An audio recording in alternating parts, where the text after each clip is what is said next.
And I would not have ever imagined seeing the chairman shed a tear because he's such a warrior. And warriors rarely shed tears. But that was what I needed. That's what I needed to see, because it was the passion that he had for this organization and what this organization means. And it was the reality that they were trying to take this away from. They were trying to take away the ability for us to speak for ourselves, the ability for us to get in the van and go to Chicago, go to New York, go to D.C., go to Jackson, Mississippi, and speak about the genocide of black men. And to speak out about it and to fight against it as one voice. And that's what this was about. And so when I got up in the closing argument, the vision of the chairman wiping away those tears, the vision of a warrior, a revolutionary, a general, wiping away those tears in the reality of what was going on, I knew we couldn't walk out of there with the world thinking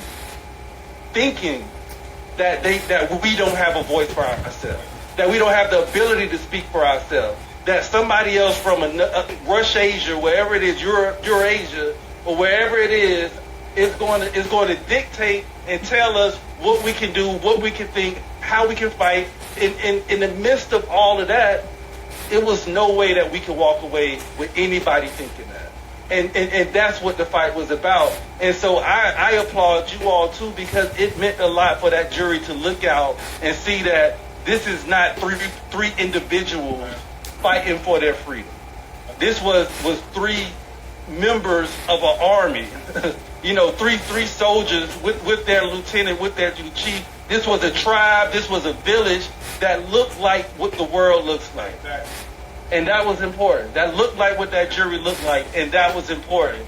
And so we answered the question of who we are. We answered the question of who we are about, what we are about.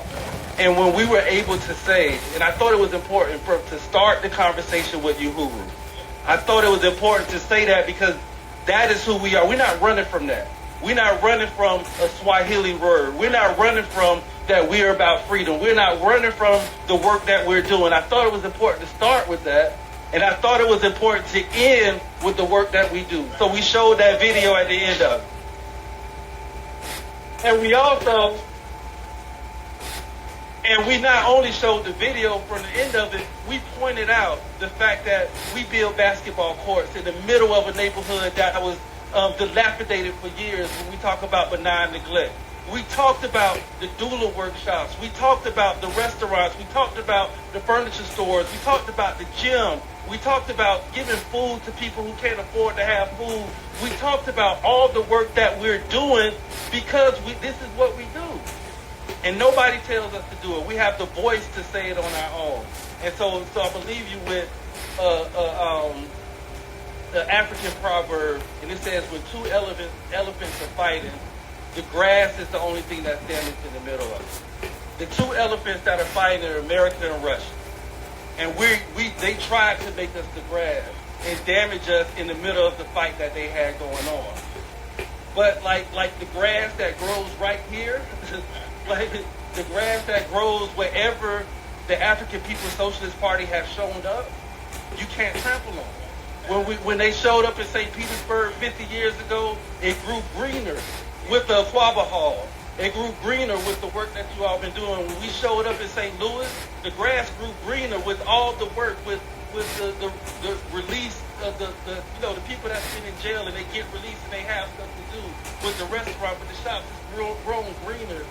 So even with this fight that we've been caught up in, we will continue to grow greener, and we will continue to win. So Uhuru means freedom. And we're